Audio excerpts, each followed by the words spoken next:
El cálculo no nació como una teoría, nació como un problema. Durante siglos, los matemáticos supieron calcular áreas, volúmenes, pendientes, velocidades, pero no tenían un método general. Cada problema se resolvía como un caso aislado, una solución única y artesanal. La verdadera pregunta no era qué se podía calcular, sino cómo hacerlo siempre, de una manera sistemática. El viaje para responder a esa pregunta es la historia misma del cálculo. Mucho antes del siglo XVII, las semillas de esta gran idea ya estaban germinando. En la antigua Grecia, Eudoxo de Cnido desarrolló el método de agotamiento. Era una forma primitiva pero ingeniosa de aproximar áreas y volúmenes, llenando figuras curvas con formas poligonales cada vez más pequeñas. Fue Arquímedes quien llevó este método a un nivel asombroso. Con una precisión extraordinaria, calculó el área bajo parábolas y los volúmenes de esferas y cilindros. No era cálculo, al menos no como lo conocemos hoy, pero sin duda fue su antepasado conceptual. Arquímedes estaba tocando a la puerta de una idea que tardaría casi 2000 años en abrirse por completo. Damos un salto gigantesco en el tiempo hasta el siglo XVII. Aquí, el mundo estaba cambiando a una velocidad vertiginosa. La física, la astronomía y la mecánica ya no se conformaban con describir objetos estáticos. Necesitaban un lenguaje para el movimiento continuo, para el cambio instante a instante. ¿Cómo describir la velocidad de un planeta en un punto exacto de su órbita? ¿O la trayectoria de una bala de cañón? Las matemáticas existentes, con su geometría estática, simplemente ya no eran suficientes.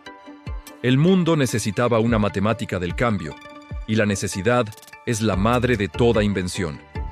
En Inglaterra, entre 1665 y 1666, un joven Isaac Newton desarrolló lo que llamó el método de las fluxiones. Para Newton, el universo estaba en un estado de flujo constante. Las cantidades no eran estáticas, sino que fluían en el tiempo. Sus velocidades de cambio eran las fluxiones. El cálculo, en la mente de Newton, era la herramienta para describir la mecánica de este cambio, la física del movimiento. En este marco, descubrió la relación fundamental entre la derivación y la integración, el pilar del cálculo. Desarrolló métodos para calcular tangentes a curvas y para hallar áreas, viendo este último proceso como el inverso del primero. Sin embargo, Newton, absorto en sus investigaciones sobre física y alquimia, no publicó sus ideas de inmediato. Su cálculo permaneció como un secreto bien guardado, profundamente ligado a su visión del mundo físico. Casi al mismo tiempo, y de forma completamente independiente, en Alemania, Gottfried Wilhelm Leibniz estaba desarrollando su propia versión del cálculo. A diferencia de Newton, Leibniz publicó sus hallazgos primero, en 1684. Su enfoque era radicalmente distinto. Para Leibniz, el cálculo no era solo una herramienta para la física, sino un lenguaje matemático universal, un sistema simbólico de una elegancia y poder sin precedentes. Fue él quien introdujo la notación que usamos hoy en día. El dx y dy para las diferenciales y el símbolo de integral en forma de S alargada. Esta notación resultó ser increíblemente eficiente y flexible. La historia ha establecido firmemente que ambos, Newton y Leibniz, inventaron el cálculo de forma independiente. No fue un caso de plagio, sino un extraordinario ejemplo de convergencia intelectual. Pero como era de esperar, esta coincidencia desató una de las disputas más amargas en la historia de la ciencia. Durante décadas, toda Europa se dividió en dos bandos, debatiendo acaloradamente. ¿Quién inventó el cálculo? ¿El inglés Newton o el alemán Leibniz? Los nacionalismos se encendieron y las acusaciones volaron. Hoy, con la perspectiva que nos da el tiempo, la respuesta histórica es clara y justa. Newton desarrolló sus ideas antes, pero Leibniz fue el primero en publicarlas. Ambos fueron creadores legítimos y originales. Y aunque ambos hicieron contribuciones monumentales, fue la notación de Leibniz la que demostró ser superior para el desarrollo posterior de las matemáticas, facilitando su difusión y aplicación por toda Europa y más allá. Tras la invención, llegó la expansión.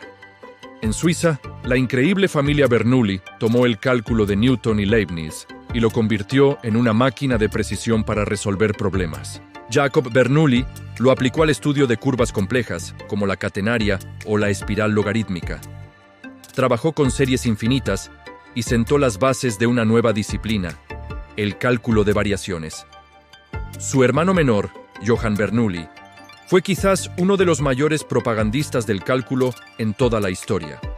Lo enseñó incansablemente por toda Europa, resolviendo desafíos matemáticos públicos y demostrando el poder de la nueva herramienta en problemas complejos de mecánica y geometría. Fue Johann, además, el maestro de uno de los matemáticos más grandes de todos los tiempos, Leonhard Euler. Un momento decisivo llegó en 1696. El marqués Guillaume de l'Hôpital, un noble francés fascinado por las matemáticas, publicó el Analyse des infiniment petits, el primer libro de texto de cálculo diferencial del mundo. Este libro, que incluía la famosa regla del L'Hôpital para resolver límites indeterminados, no fue enteramente obra suya. En realidad, se basaba en gran medida en las lecciones privadas que había recibido de su maestro, Johann Bernoulli. Pero su publicación fue un hito. A partir de ese momento, el cálculo dejó de ser el secreto de un puñado de genios para convertirse en una disciplina enseñable, accesible para una nueva generación de matemáticos y científicos. La revolución estaba en marcha y ya nadie podía detenerla. Y entonces llegó Leonhard Euler. Si Newton y Leibniz fueron los padres del cálculo, Euler fue quien lo crió y lo llevó a su madurez.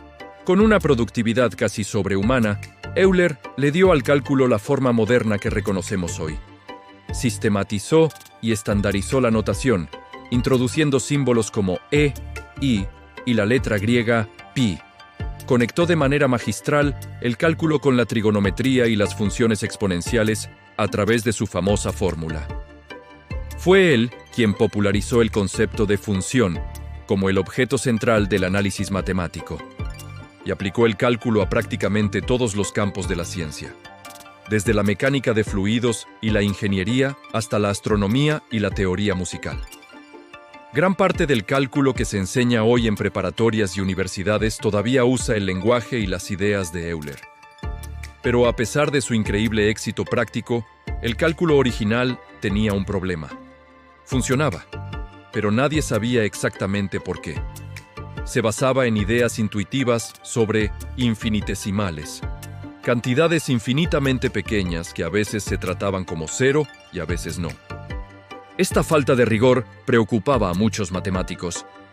No fue hasta el siglo XIX que finalmente se pusieron los cimientos lógicos que faltaban. Augustin-Louis Cauchy, en Francia, introdujo definiciones precisas de límite, continuidad y derivada, desterrando a los confusos infinitesimales. Poco después, en Alemania, Karl Weierstrass formalizó el concepto de límite con su famoso enfoque epsilon-delta, dotando al cálculo de una base lógica a prueba de balas. Con ellos, nació el análisis matemático moderno y riguroso. Así que, como hemos visto, el cálculo no fue la obra de un genio aislado en un momento de inspiración divina. Fue el resultado de un largo proceso histórico. Nació de problemas planteados en la antigüedad. Fue impulsado por las necesidades físicas del Renacimiento, fue descubierto simultáneamente por mentes brillantes, expandido por familias de matemáticos, enseñado a través de los primeros libros de texto, estructurado por el genio de Euler y, finalmente, hecho riguroso por los lógicos del siglo XIX. Newton y Leibniz lo crearon. Los Bernoulli lo expandieron. L'Hôpital lo enseñó. Euler lo estructuró, y Cauchy y Weierstrass le dieron sus fundamentos. El cálculo es una obra colectiva de la historia, un testamento al poder del pensamiento humano a través de los siglos, que consolidó lo que vemos hoy, entre los años 1870 y 1900, y por esa misma razón sigue siendo una de las herramientas más poderosas y hermosas jamás creadas. Gracias por acompañarnos en este viaje. Si te ha gustado, No olvides darle a like y suscribirte para más historias sobre las grandes ideas de la ciencia. Hasta la próxima.